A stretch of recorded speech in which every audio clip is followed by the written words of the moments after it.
Welcome to another episode of Search News You Can Use with me, Dr. Marie Haynes. In this episode, I'm going to be talking about toxic links. It's not a phrase that I use often, toxic links, because it's not a phrase that Google uses or recognizes. Most of the links that I see being called toxic around the web are ones that I'd probably call spammy. I'm going to share some more on that soon, what the difference is and whether it matters, because many in the SEO community, including several SEO tools that are widely used, will talk about this idea of toxic links. And I think there's a lot of confusion on this topic. In terms of SEO news this week, there's not a whole lot to report on. The world, as you know, is in severe turmoil right now. I even debated whether to record this episode this week, as SEO seems very unimportant compared to what's happening, the horrible things that are happening in Ukraine. My heart goes out to the Ukrainian people. I can't imagine how terrifying these times are for you. I retweeted a Google Sheet this week on Wednesday, where people have listed work opportunities. If you're in Ukraine right now and out of work or need to find a way to make some money, there are some people who are looking to hire as well, and that's an opportunity there. I can't stop thinking about the many Russians who don't support this war, and yet their lives are being turned upside down as well because of what's going on. I honestly don't understand much of what's happening in the world today. I really hope for a peaceful solution quickly, although it sounds like we're in for some very difficult times. I find it very interesting how much emphasis is being placed on not surfacing disinformation. I think it's more of a problem in social than on search right now, but I bet you Google's working on it. Disinformation and also fake news as this situation in Ukraine unfolds. I saw a tweet recently talking about the difference between disinformation and misinformation. I think both are probably a real problem right now. Disinformation is when information is spread around the web to purposely deceive people. And misinformation is when we accidentally reshare pictures or information that we didn't know was fake. And I think a lot of that is going on right now, and this is a real problem. It wouldn't surprise me if Google's working on changes to their algorithms as they combat malicious actors who are trying to publish fake news and do harm to people. Back in 2017, Google had an update that they called Project Owl. And Project Owl was designed for this purpose, to combat fake news, especially in regards to political disinformation. There was a little bit of chatter about an update potentially starting on February 24th, and maybe affecting sites a couple of days after that. We have a couple of clients that are seeing changes on those days, but all of them really can be explained by either seasonality or more likely what's going on in the world. I did see that Barry Schwartz found quite a few people saying that they'd lost huge amounts of traffic starting February 24th. But even if your website is not directly affected by the horrible events in Ukraine, many sites are going to see traffic drops this week. There's a commenter on Search Engine Roundtable named Snuffy, and Snuffy had a really good quote here. World events are causing big traffic changes today. People are busy reading the news. They're busy selling their stocks. They're reading about Eastern Europe. They're looking at other websites and they're not looking at yours. So I expect that a lot of websites are going to see losses this week, and probably not because Google has done a big update. So, okay, let's talk about toxic links. I tried to see how some of the people who use this phrase define toxic links, and I had a really hard time finding a definition other than the types of links that have the potential to hurt your website. But most of these sites talking about toxic links don't really explain why these links could have the potential to hurt your ability to rank. What I tend to see in these tools is that the vast majority of the time, the types of links they tend to label as toxic are ones that I'd call spammy. I'm talking about spammy wallpaper image pages that link to you with just random keywords, or foreign language sites that scrape Alexa stats and publish them along with a link to your site. That type of thing. We often have people emailing us wanting to hire us to do disavow work because they've received a report from Semrush saying that their risk of penalty is increasing because Semrush's tool has detected an increase in toxic backlinks. Now, Semrush isn't the only tool that has a report like this, but it's by far the one that we get asked about the most. Now, I want to say here that I really do like Semrush. And my team use their tool on a daily basis. We use it for auditing sites. We use it for competitor research. We use it for a lot. It's a really, really powerful tool. And the people at Semrush are great. But we don't see eye to eye on the value of algorithmically identifying links to disavow. And I've talked to them about this too. I mentioned that I'll be publishing an article like we just did, and then this podcast as well, to talk about my thoughts on these toxic links. So Semrush has an article talking about toxic links, but also it doesn't really define what they are. They point to Google's guide on what they consider to be link schemes. I've included this in the show notes, a link to that. And I really do believe that Semrush is trying to algorithmically or programmatically find the types of link that Google says go against their guidelines. But the only ones I've ever seen appear in my reports, because I get them too from Semrush, is that my risk of penalty is increasing. They're spammy ones that would be so easy for Google to ignore. They're not the types of links that would cause you to get a Google penalty. I'm betting most of you probably haven't read through the link schemes guidelines recently. It's not the most stimulating reading. So why don't we look at some of the types of links that Google says that they consider unnatural? They start off by saying that any links intended to manipulate PageRank in Google search results might be considered part of a link scheme.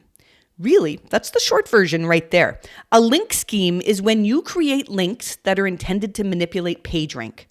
Most of the links that I see being returned as toxic by these tools are not ones that any person would ever make with the intention of trying to improve a site's PageRank. The Link Schemes Guide, they give us some really specific examples.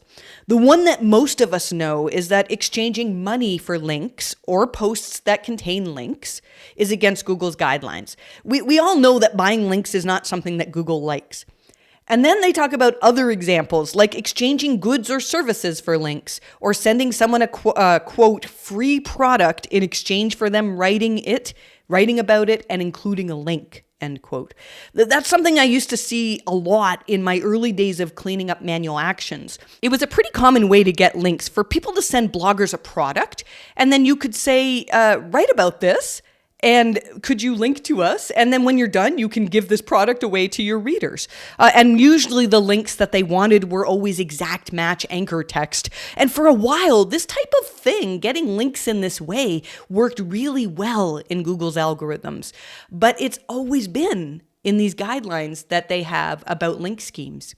Now, there's some types of toxic links that are listed lower down in this guide that I do see appear in these automated toxic link reports. Things like paid links, they don't usually appear in the toxic link reports.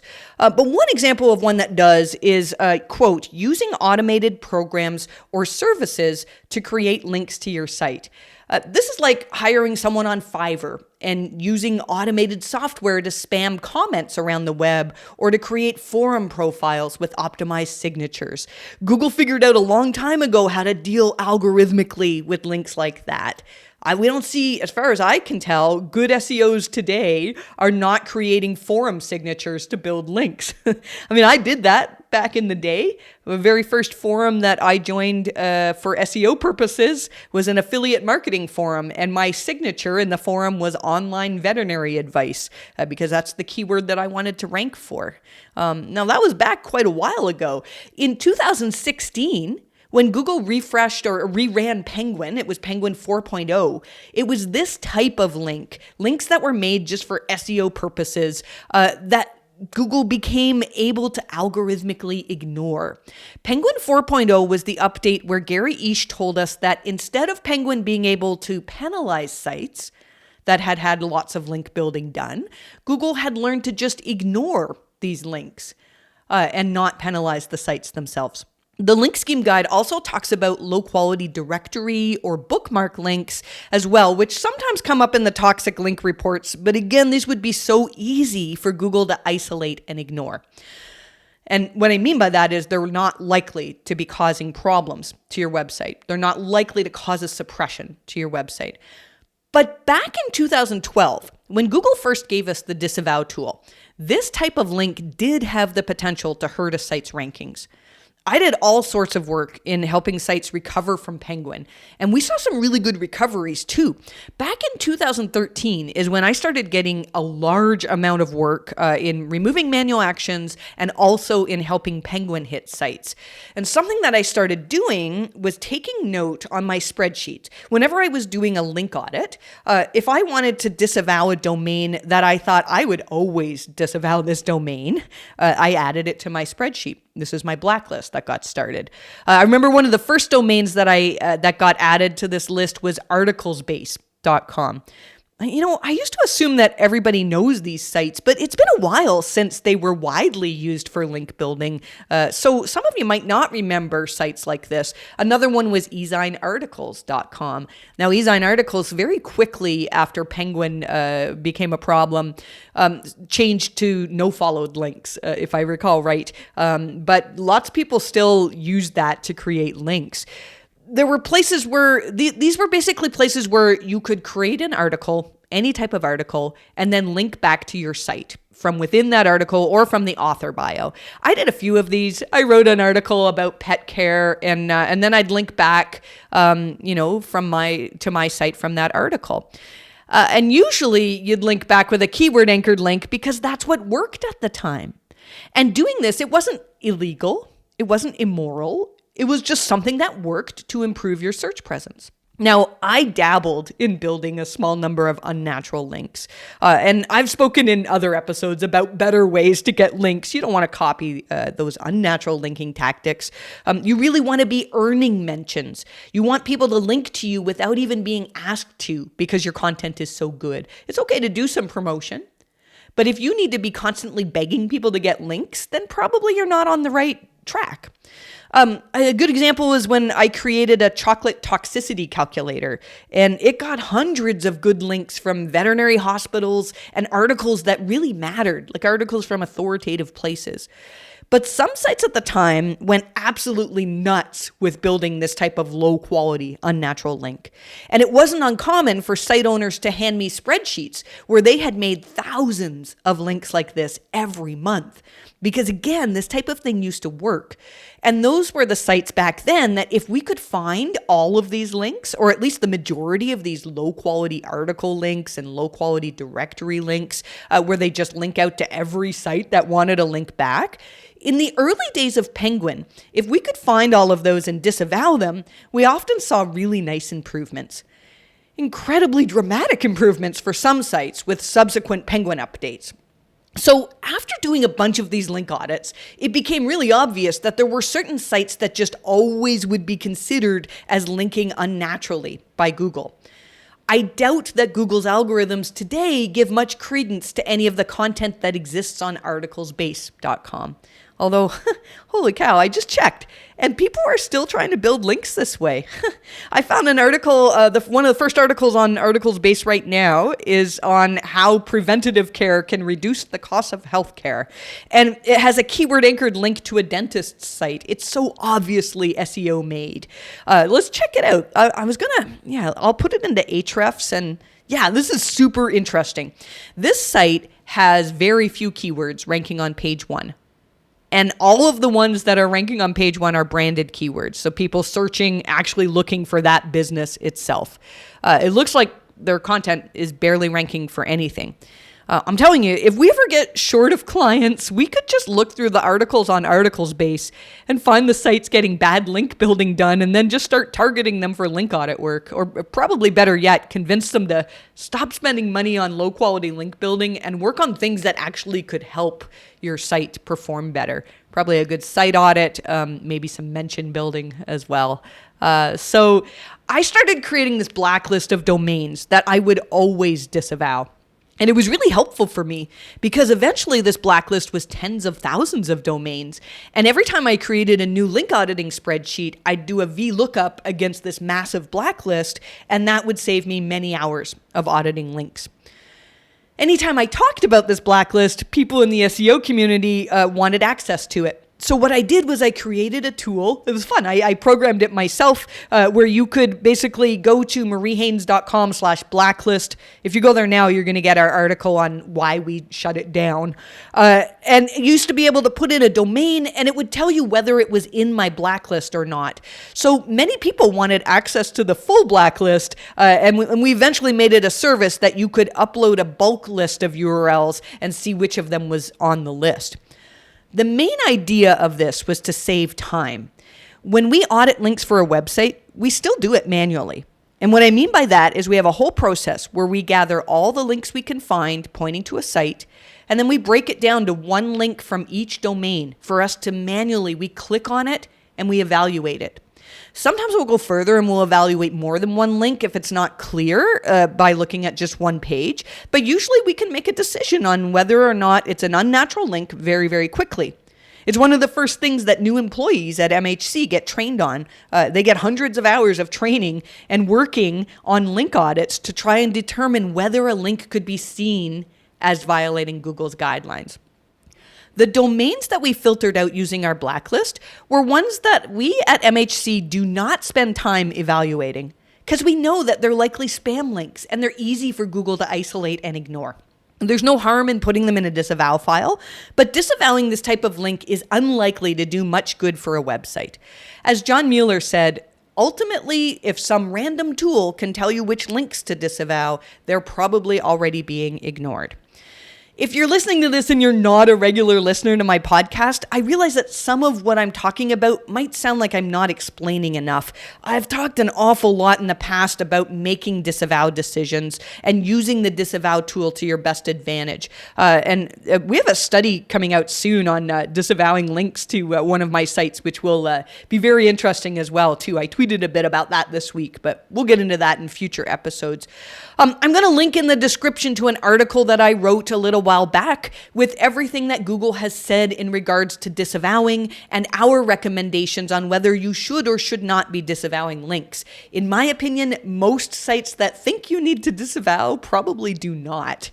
Unless you've been actively building links to try and manipulate Google's algorithms, then you are very unlikely to get a manual action or to be algorithmically suppressed. This is explained in the article that I mentioned, but John Mueller has said that it's possible for a site to be suppressed by Google's algorithms because there's so much link manipulation. But what he said is that Google only does this when they have difficulty separating out the links they should be ignoring and the links that they should be counting. This is important. If Google notices an influx of, say, articles from articles base, links from that type of article, or spammy image links, or some type of automated or easy to create link, it's going to be really easy for them to recognize that, isolate it, and ignore it.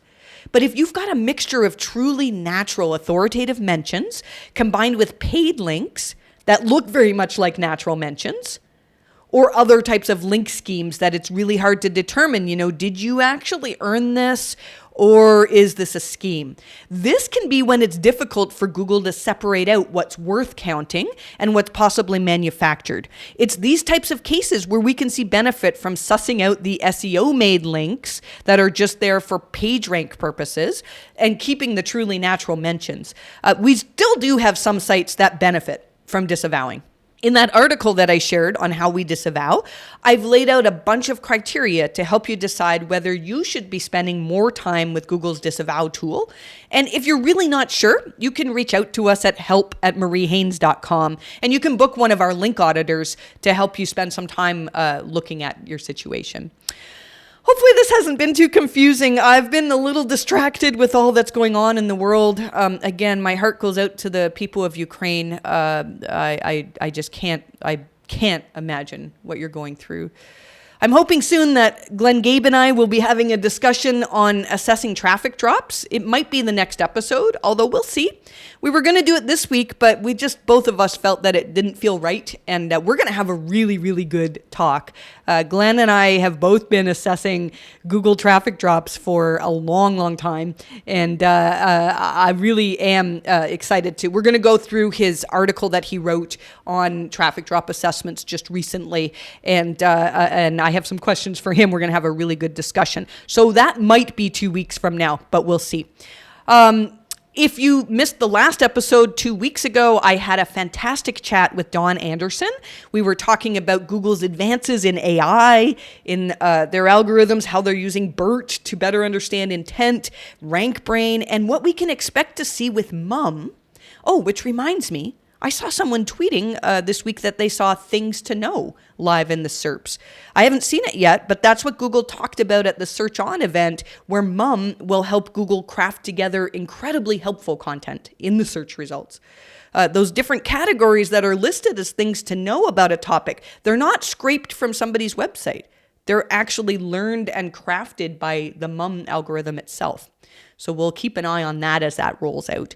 I do hope that wherever you are safe and well. I'm going to sound a bit like a mom here, but remember to eat your fruits and veggies and not too much junk. We all need the good neurotransmitters and the vitamins and the minerals that we can, all the good stuff we can get for our bodies to be strong and face these tough times with joy and confidence in our lives.